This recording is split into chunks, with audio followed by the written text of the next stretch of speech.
Good afternoon, everyone. Welcome to our webinar, Flood Emergency Planning and Response with HydroNET.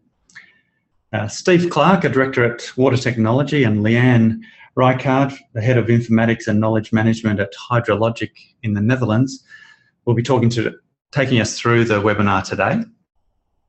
We have attendees across most states of Australia, with a large proportion being from local government and state government agencies.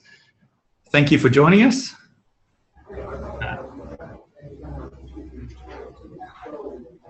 By way of a small piece of housekeeping, you'll notice that on your Zoom display, you have a box that has Q&A. We will be having a question and answer time at the end of the session. If you have questions as they come through, you're welcome to type them in. And they'll be made available to the panelists at the end, and we'll cover those as we can get through. I'll now hand over to Steve.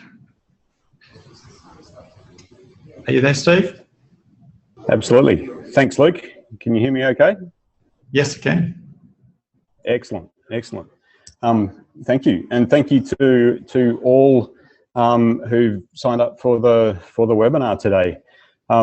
We're here in the Civic Centre in Gympie for as part of the Guardian User Conference, and you've got a number of members of the user conference here in what's going to be a mock evacuation shelter here for the evening. So say good day, guys.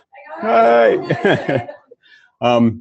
But yes, the Guardian have kindly given us a spot to do this webinar. So thank you to Chris and Phil from Guardian.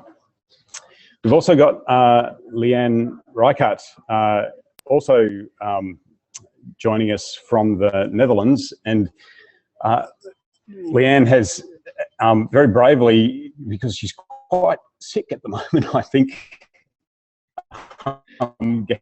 agreed to be part of this and to provide the Netherlands input into what is an exciting cooperation. Hi, Leanne, are you there? Hello, Steve. Hello, Australia. This is Leanne. Hi. Okay, guys, we might get into it. So, if I can get this to work, excellent. So, the HydroNET Water Technology Cooperation has grown out of a desire to help out with the challenges that face water managers. Water stress and excess of water. Clearly up here for the last few days as part of the Guardian conference, we've been focusing on the flooding side of things. And in these days where we have lots of data sources, we have a massive amount of data that we can actually access. There's all sorts of things, all sorts of data sources, some easy to get to, some hard to get to, some cheap, some expensive. Social media is providing an additional overlay on top of that. So how do we make sense of all this data? It's the fundamental part of what we try to do to respond in emergency. No information, we have no knowledge, and without knowledge we can't make good decisions. So it's all about situational awareness in these emergency management situations. Now, something that we had Brendan Moon, the CEO of the Queensland Reconstruction Authority, present to us here at the user conference, and something that I've blatantly quoting him at is that one of the things that data is not only the key to all knowledge, but in terms of NDRRA funding, it's the key to all recovery dollars, something I hadn't appreciated before. So there's the need to make sense of all this data and turn the data into knowledge, something applicable for decision makers at the time. So you want to know everything about what you need to know about, but you don't want to know about everything else, the things that confuse the issue and perhaps have no bearing on what decisions you might make. So, the HydroNET approach has been built around personalised dashboards to give you just what you need to throw to Leanne to talk you through the background for the development of HydroNET. So over to you, Leanne. Thank you very much, Steve. Yeah, so my name is Leanne Rijgaard and I'm from HydroLogic, which is a Dutch company who developed the HydroNET platform. We started with the development of HydroNET in 2005 already, so we've already celebrated our 10 years anniversary last year. And our mission is to provide you with a water control room. That means you see on your mobile phone or on your website or on your computer the information that you need to take your right decision. So if you're a dam operator, you receive information about the dam. And if you are an emergency operator, you will receive that information. So the water control room consists of a couple of tools. And all those tools come together in this control room.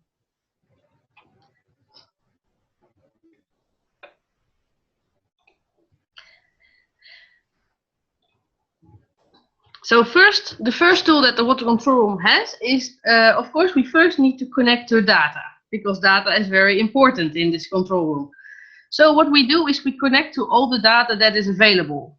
Data from your own organization, data from maybe your neighboring organization, data from the Bureau of Meteorology, for example. So that is step one, we connect to data. Once the data is connected to the control room, you can view the data and also combine data from different sources. So for example, when we've connected the Bureau of Meteorology information and your own water level data, you can combine them in one graph. That's what we call the view tools. So once you've understand the relation between all those variables, and then you can put thresholds on it, and you can sort of what we call watch, keep an eye on the water system. So we provide tools which translate the data in traffic light colored maps. So you see where are risks at the moment. Is there a flash flooding risk? Is there a flooding? Is there anywhere an emergency situation? So these traffic light maps are automatically generated. So then, if certain thresholds are exceeded, there are a lot of tools which allow you to provide an alert. So you can determine who will receive what alert at what time. What we also have as part of the control room is tools to share information internally, so with your colleagues, but also externally with your stakeholders, with your public. So parts of your control room, of your dashboard, of your map, you can share on a website, you can share in a Word document or a PDF, but we also allow tools to collect data from the crowd, so crowdsourcing information. So there are a lot of tools to share and work together with external stakeholders. And all these tools together form what we call the control room. So here you see your dashboard, you can drag and drop, you can build it yourself, and this way we believe you are in control and you can take the right decisions. So there's one technical picture. I'll try to understand the back end, so the engine of the system. So here you see the HydroNET platform, and what we first do is we connect to the data services which are available. And I think from this perspective, HydroNET is already different than from most platforms. What you often see is that people or organizations develop a new database where all data sources are copied and duplicated in. We believe that the data should remain at the source. So the Bureau of Meteorology has data, so we connect to their data. Your organization has data and we connect to your data, but we don't duplicate it. We just find a way to communicate with your data. So you're responsible and you have control about your data. So in HydroNet, we've got what we call information services. That are tools that sort of combine the data that you have here on the bottom side and sort of add value to the data. For example, you have a weather forecast from the Bureau of Meteorology, and you know your thresholds for your catchments. So based on that, you can make a flash flood alert, for example. So you add value to your data. You know, based on your experience, that with 80 millimeters in 24 hours, there is a potential risk of flash flooding. So those information services add value to that. And then there are the applications that continuously check and control, collect the data, interpret the data, and give you an alert or make a traffic light map, and then present that in the water control room here on the left-hand side. So that is your entrance, your user interface. So everything is run in the cloud. It's a SaaS solution, so that means you don't need to install anything. You just have your username and your password. And yeah, like you use your Gmail or your Hotmail or your Facebook, you just go to a web browser and log in and you see all your information. So that's the strong point. You don't need to install any software. Well, the platform and this control room is currently used in 12 countries. We've got over 2,500 users and 23 partners.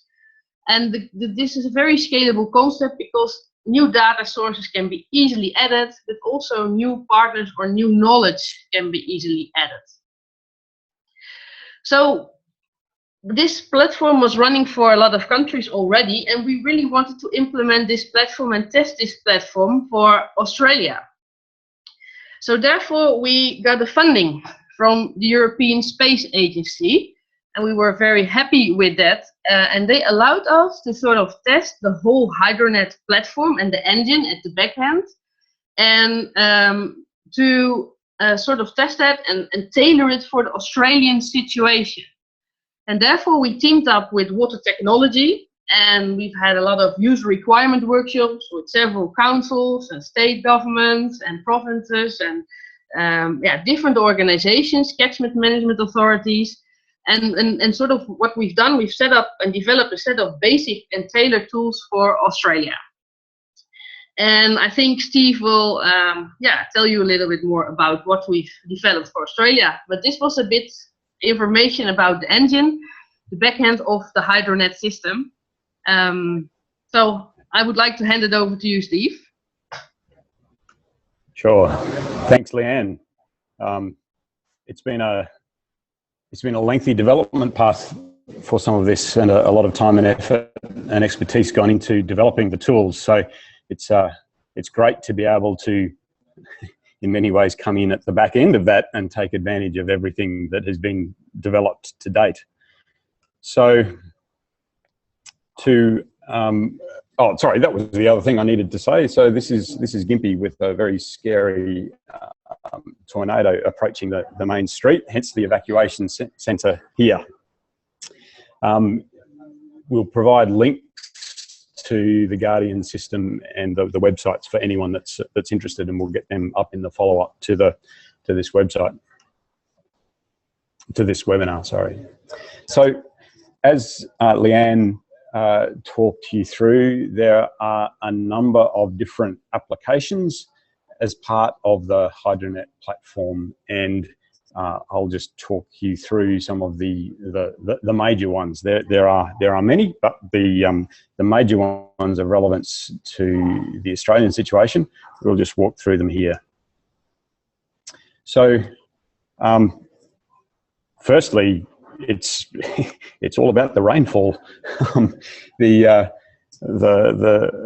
rainfall is the causative factor, and so the earlier you can know for a flood event about the quantity, the timing of rainfall, the better prepared you are, and the more response, the more time you have to prepare and respond. So, obviously the ideal is forecast rainfall. Gives you maximum lead time, but there's always questions around our ability to accurately forecast rainfall. In real time, there's obviously gauge information.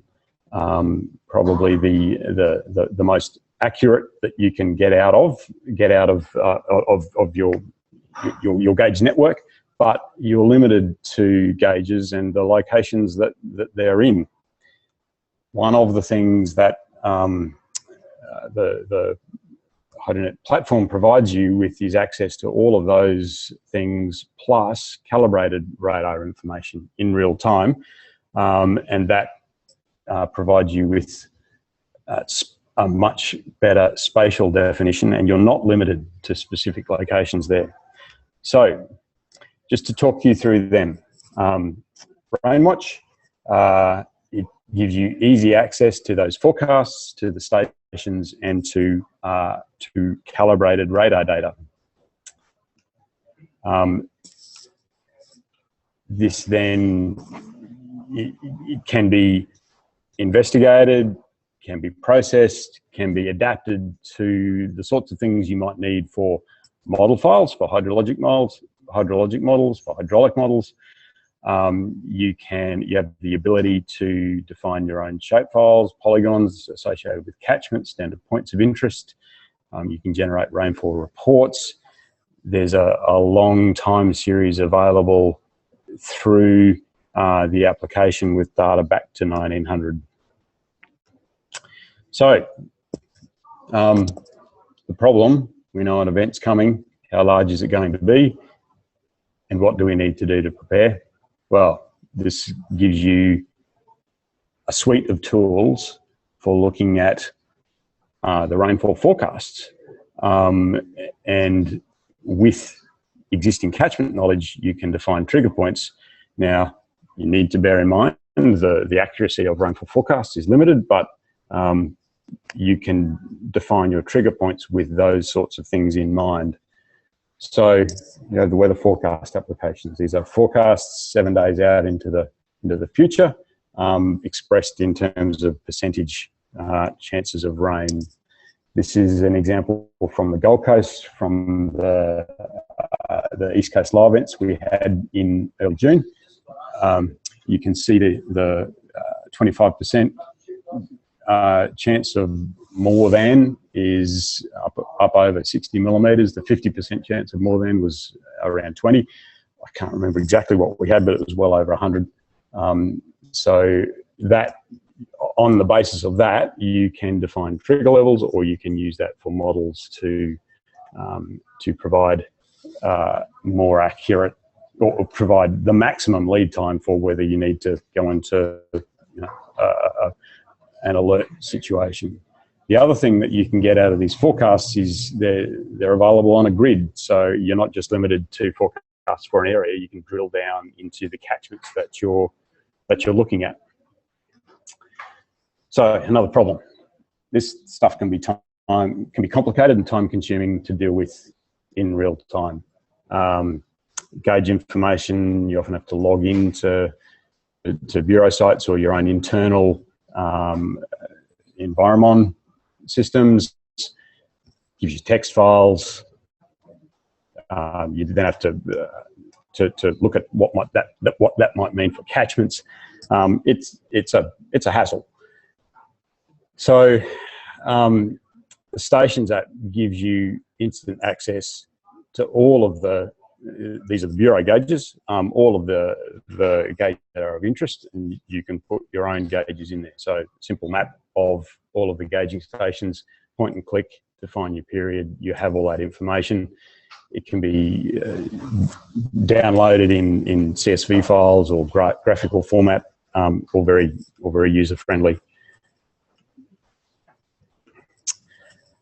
So looking at those gauges, you've got the problem of, well, that's what the gauges are saying. What's it like in the catchment next door to the gauges? How good is your gauge network? Has it got gaps? Are those gaps important? How do you deal with that? And there's been many examples of areas where has been rain that fell in between the gauges. So you can supplement your rainfall gauge data with real-time calibrated radar data. This enables you to get a much better spatial coverage of the areas that are of interest to you. Why radar? Because you won't miss those areas where you have spatial distribution in between gauges. So this is an example. It's one of the examples from the Netherlands where you might have 10 mil where your gauge is, but you've got 30 mil just next door. We've got a few more examples from closer to home. So this is the Stanley River catchment in Moreton Bay Regional Council. The catchment map on the left is what you get if you interpolate between all your gauges. So, say between Mullaney and Peachester Stream gauge, on the left-hand side there, the rainfall is just linearly interpolated spatially between those two gauges. If you look at the calibrated radar for that same event, that's the image on the right-hand side. You see that was an area of quite intense rainfall that fell in between those two gauges. So it's important for your if you're using hydrologic models to get accurate input into these, or even if you're using just simple weighted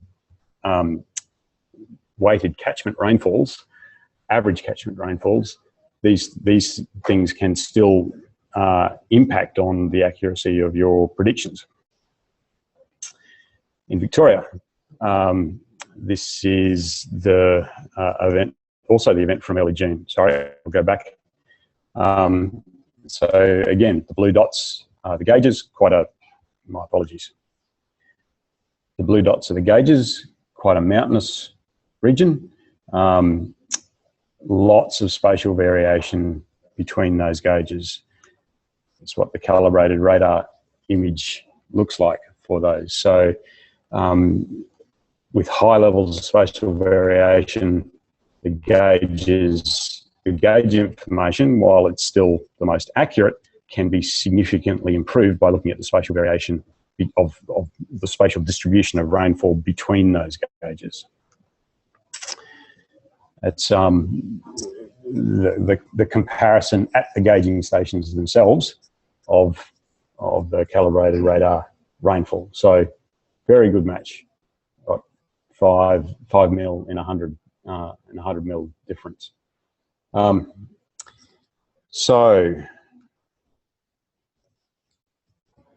Example from Victoria previously, a bit more of a look at what the actual interface looks like. This is the Brisbane River 2011 event. You'll be able to see Brisbane on the right-hand side. If you go into the middle of the screen, you've got the Dagular National Park, and then you've got Wivenhoe Dam. You'll be able to pick up immediately to the west, to the left of that. This is for the week of January 2011, where those black areas, you had over 600 mil cumulative of rainfall in that area. The grid that you see is the kilometre grid of or the kilometre resolution that you can get this calibrated radar data down to. So zooming in a bit, on each one of those kilometre squares, you can look at the total rainfall recorded during that period. On the right-hand side, there's a couple of snapshots from RainMap, where it gives you the source of the data. You're looking at the pixels, the 1 kilometre square pixels, and for each one of those pixels, you have the time history during that period. The graph there is an example of just one of the pixels. It's one of the larger ones. It's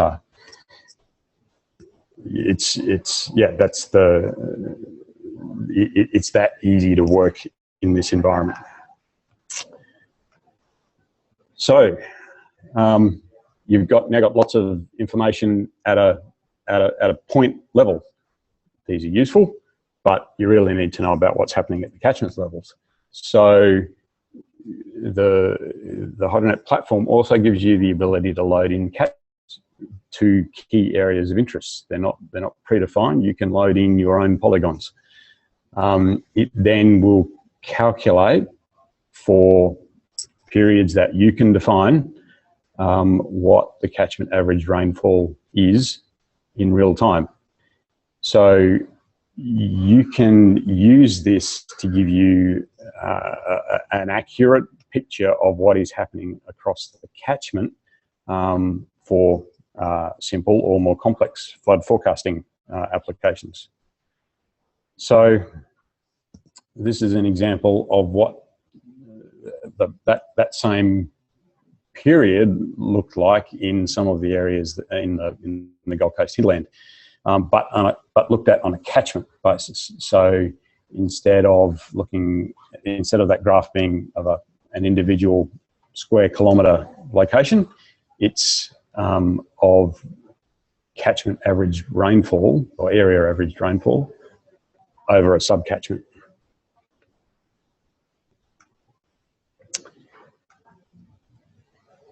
Okay, so this is all looking very much like inputs into sophisticated systems. What happens if I don't have one? Well, you can use these systems based on a combination of the spatial variation in rainfall, spatial calibrated radar data, and simple rules of thumb, local knowledge, previous histories of flooding to combine and give you some guidelines as to what points of interest, where you might have problems at points of interest. So say for Dale Street in Moreton Bay, if you get X millimetres, I'm not sure what the exact number is, but say it's 60 millimetres in the upper catchment over a 2-hour period, well, that's going to cause you problems. So you can use the HydroNet's water control room to link the information that you're getting from your rainfall with those very simple rules of thumb to areas of interest. You can also use them as detailed inputs into real-time flood forecasting systems. You can use these as inputs into sophisticated HydroLogic and then subsequent hydraulic models, but that can be applied at either level, either simple or sophisticated.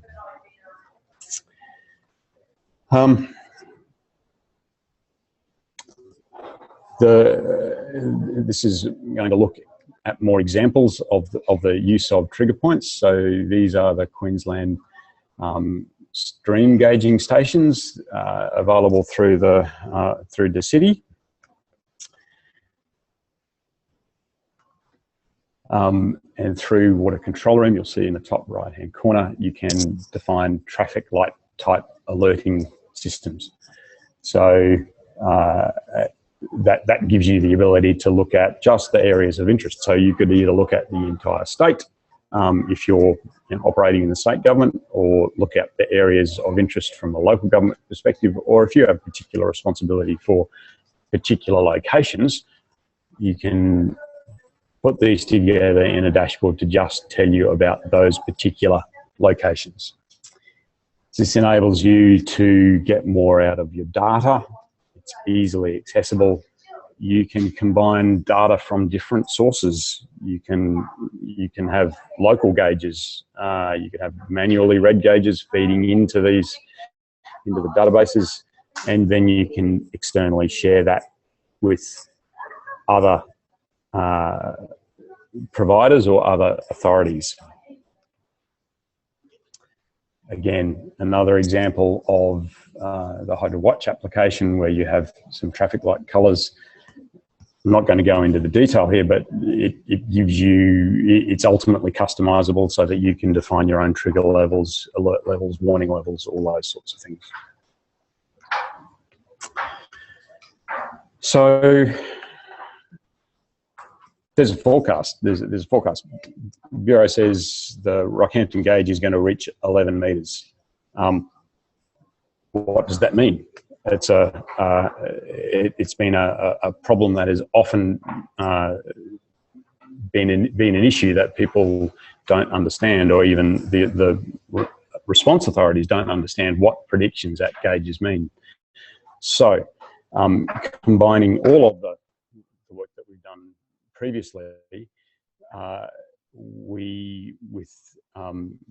in cooperation with HydroNET and with the funding from the European Space Agency, have developed the flood intelligence platform, which I'll talk you through.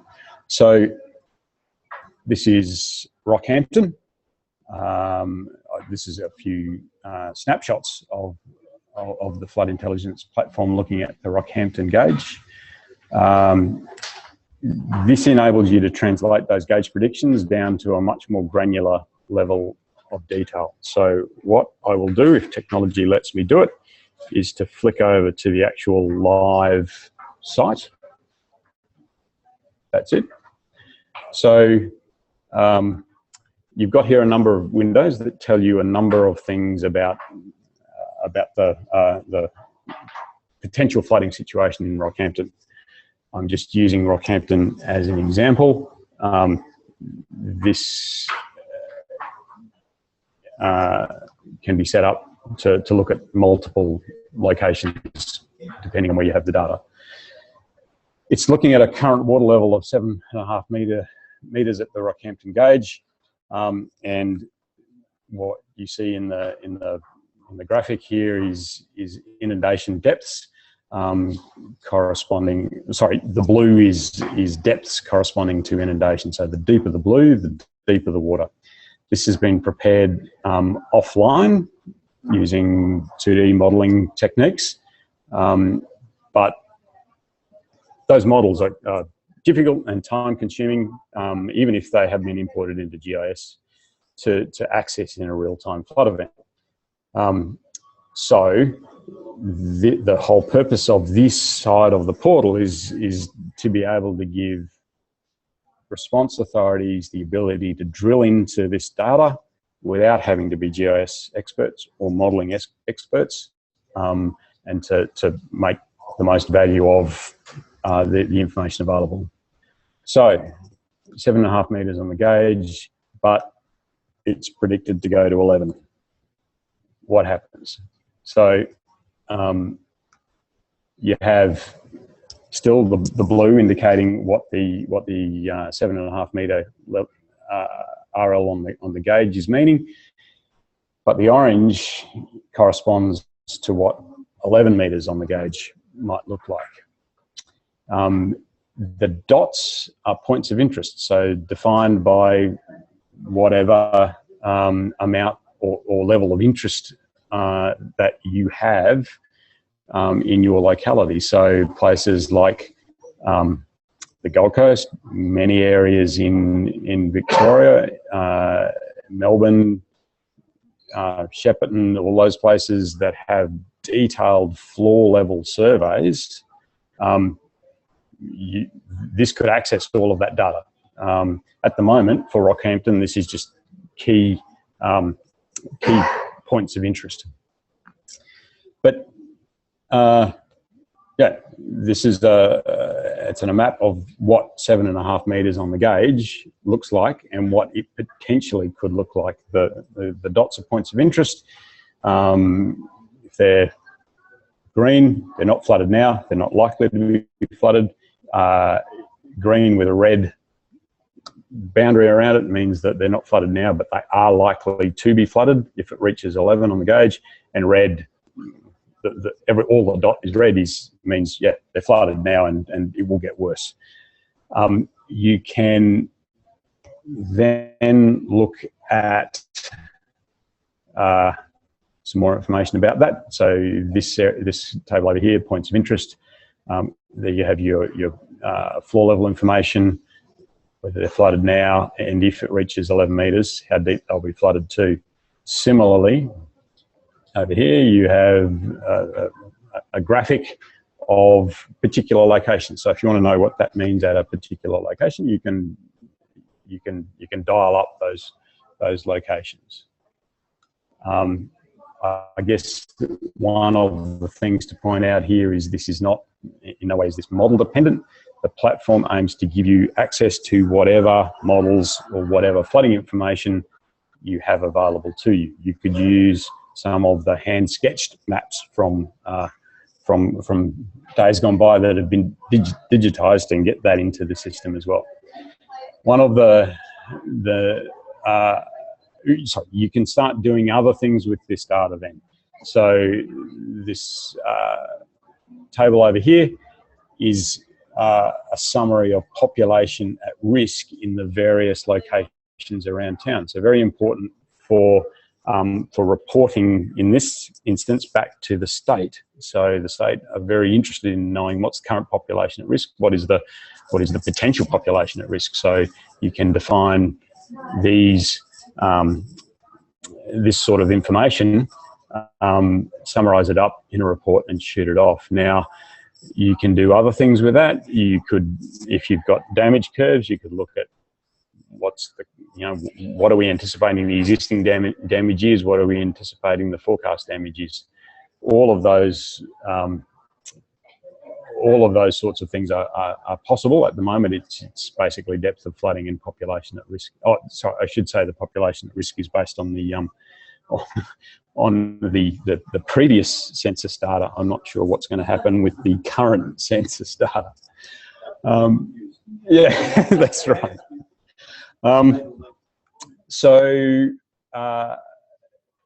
You've got an estimate of what the current situation is, what the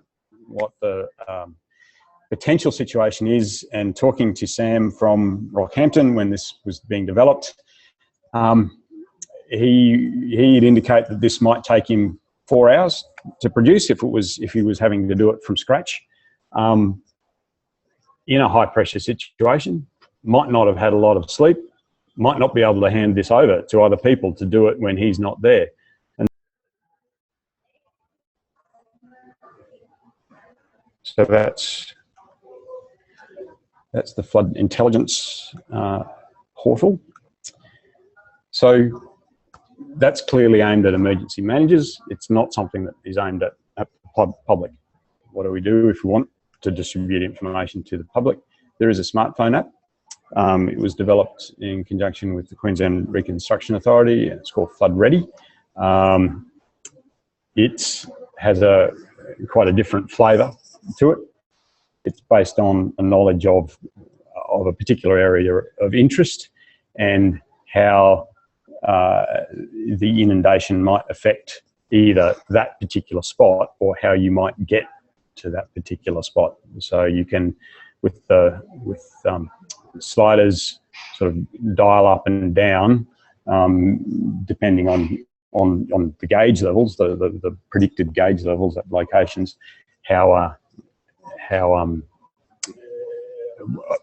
what the inundation looks like given that location. It is geo-aware, so you can look at predefined locations, or you can consider where you currently are.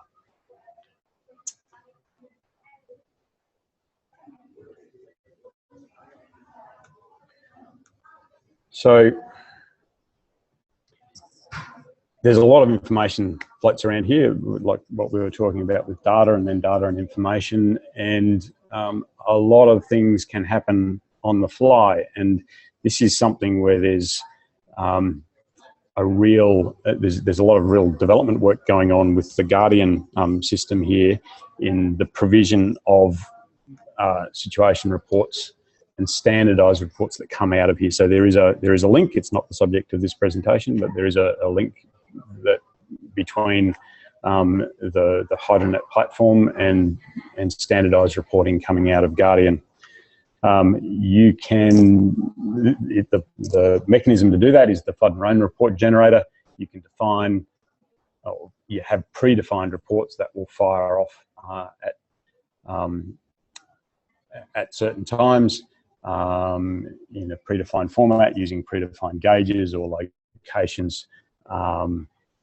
And this is an area that there is a lot of further work coming through, and we're firing up the ASA Stage 2 project at the moment, which will which will undertake a lot of work in and around that flood intelligence platform. Now, I should say that this is the first of what will be a series of seminars. So a lot of that detail will be provided in subsequent seminars. That's all I'd like to say. I'll hand things back to Luke at this point. Luke, are you there? Yes, I am. Thanks, Steve. We've received a few questions, but if anybody in the audience has some additional questions, feel free to put them through. But while other people are getting theirs done, we've got a question to do with the calibrated radar data, Steve. How long does it take to obtain that calibrated radar data? It's effective. Yeah, sorry, I was just checking my microphone was on. It's effectively real time. It's about 15 minutes. There's about a 15-minute delay between when it has been recorded to when it's published on the HydroNET website. Leanne, did you want to add anything to that? Yes, no, I think you're right, Steve. So for that we first receive the raw radar data from the Bureau of Meteorology, and then of course we need to wait for the station data. So once that is both available for us, we do the calibration in a few minutes. So as soon as we've only a couple of minutes delay, but like Steve said, in the end it will have about 15 minutes a delay in total. Thanks, Steve and Leanne. Got another question. What happens if the power and internet goes out? An excellent question.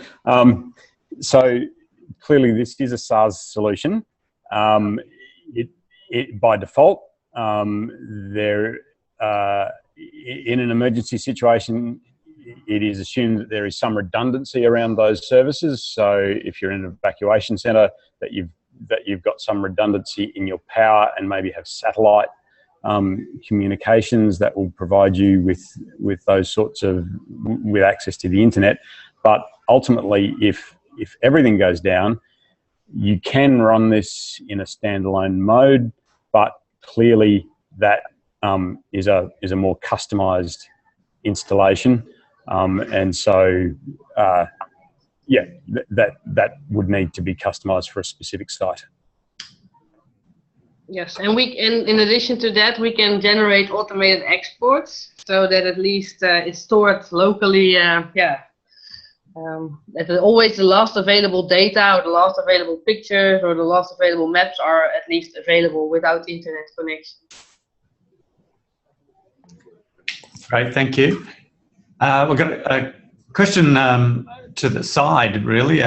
What is Guardian, Steve?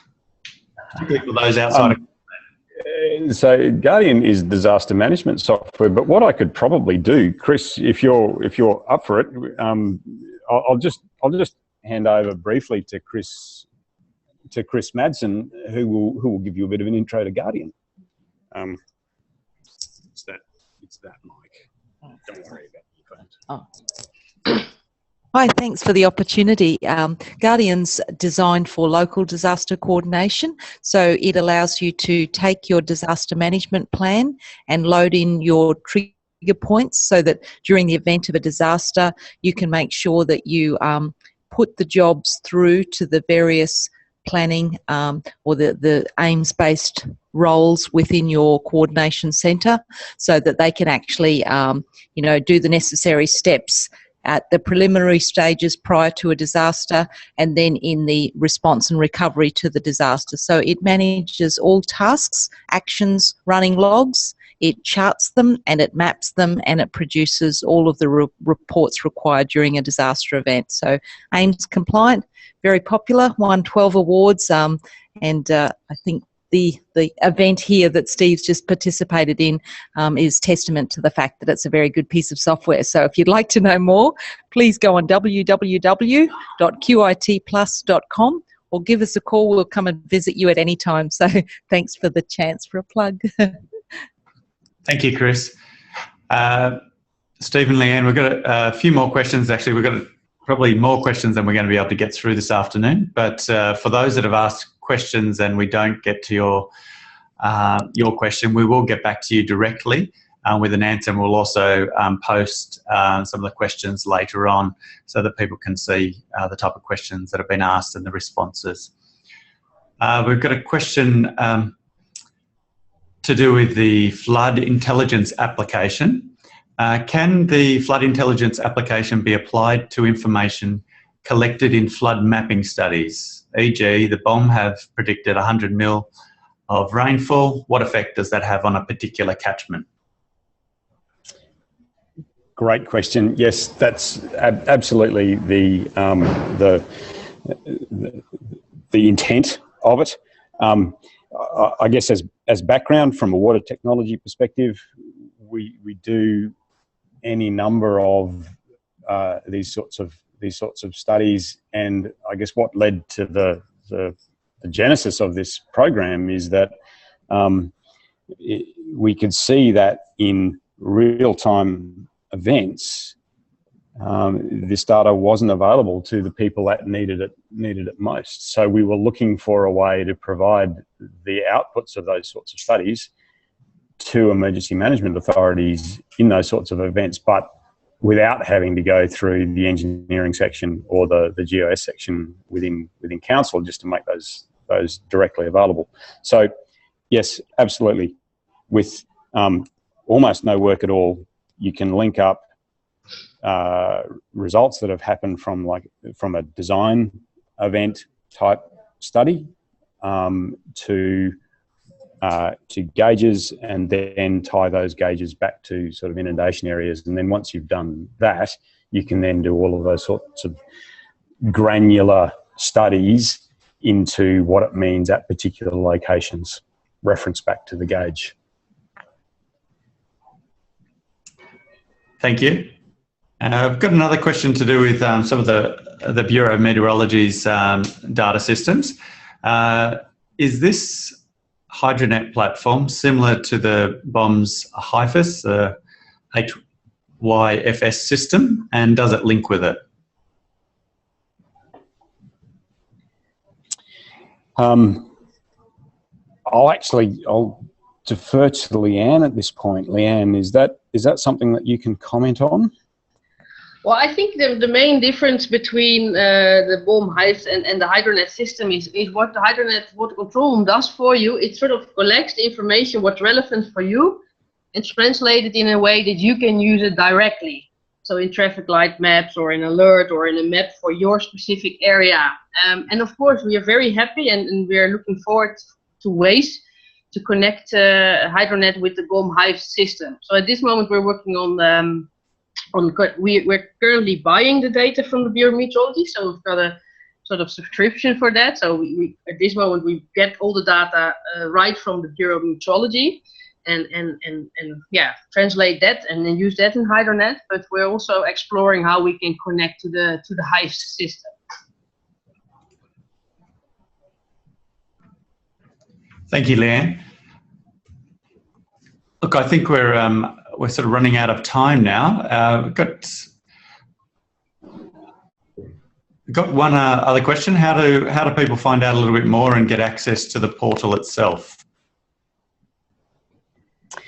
So we've got the web links up on the screen at the moment, hopefully. By all means, probably the easiest thing is to send myself an email or send one just at admin at watertech.com.au. We'll follow up with contact details as a result of this webinar. We have, pardon me, everyone's email addresses that has signed in, so we'll certainly follow up with additional information about how all that can be organised.